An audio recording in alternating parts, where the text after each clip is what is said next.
Data nasabah yang sudah melakukan telat bayar ataupun galbay di aplikasi pinjol sekarang sudah tidak lagi masuk ke Slik OJK. Apakah benar? Jawabannya sangat benar. Karena dari peraturan OJK terbaru, ini sekarang ketika kita melakukan galbay pinjol terus kemudian kita telat bayar, itu memang ada beberapa yang tidak masuk ke Slik OJK, terutama pinjol ya. Kalau pinjol sekarang sudah 100% tidak lagi masuk ke Slik OJK. Lantas apakah tambah aman atau semakin enak banget untuk melakukan galbay di aplikasi pinjol? Di sini saya mau bahas.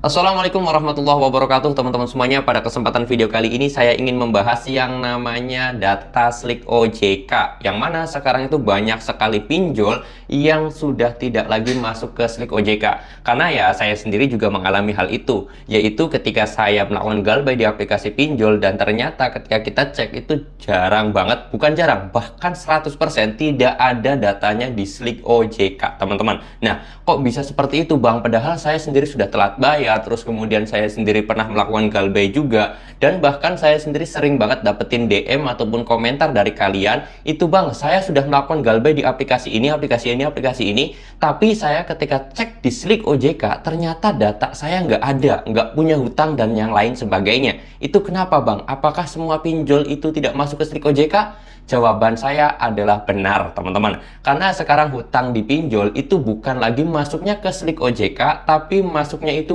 ke Pusdafil ya, atau Pusat Data Fintech Lending. Ini terutama ke dalam fintech lending ya. Nah, kalau home credit mungkin yang besar itu bisa dikatakan bukan dikategorikan fintech lending, tapi dia masuknya ke kredit, makanya dia masuk ke Slik OJK teman-teman. Jadi perlu digarisbawahi, ada yang namanya sistem kredit, paylater dan yang lain sebagainya atau pinjol itu berbeda-beda teman-teman. Harus kalian pahami terlebih dahulu akan hal itu. Nah, kalau masalah pinjol atau fintech lending ini itu 100% tidak bakal masuk ke Slik OJK.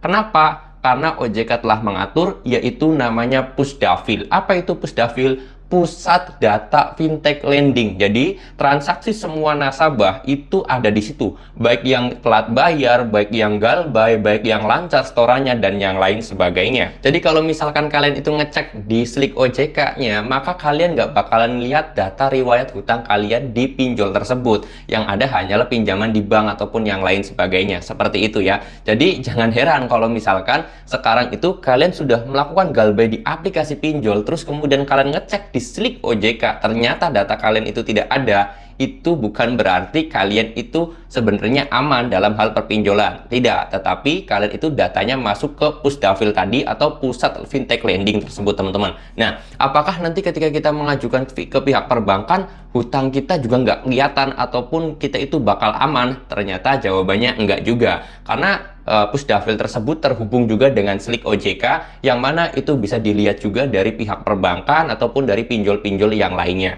Hanya saja OJK membagi Pusdafil dan juga Slik OJK agar pendataannya itu lebih akurat dan juga lebih detail dan juga lebih enak menurut OJK itu sendiri. Karena kalau pinjol ya sudah ke pinjol sendiri, kalau ke bagian perbankan, kredit dan yang lain sebagainya itu baru datanya ke Slik OJK. Seperti itu ya teman-teman ya. Oke, mudah-mudahan ini bisa menjawab pertanyaan teman-teman semua. Dan juga teman-teman gak usah lagi ngecek-ngecek yang namanya Slik OJK, Pusdafil kalau memang sudah ada niatan mau galbay. Kalian gak usah terlalu memikirkan hal itu, karena ya kalau kita galbay ya sudah data kita hitam gitu aja. Tapi kalau kita jangan terlalu tertekan lah, intinya jangan terlalu tertekan dengan namanya Slik OJK ataupun Pusdafil. Mudah-mudahan bisa memberikan gambaran ataupun pemahaman buat teman-teman semuanya tentang masalah Slik OJK dan juga Pusdafil, karena itu fungsinya berbeda. Oke, mudah-mudahan bisa bermanfaat. Kalau kalian suka dengan video ini silahkan di like. Kalau ada pertanyaan boleh tulis di kolom komentar atau DM langsung ke Instagram saya. Linknya sudah saya sediakan di deskripsi video ini. Saya mau tutup dulu video ini dengan kata Assalamualaikum warahmatullahi wabarakatuh.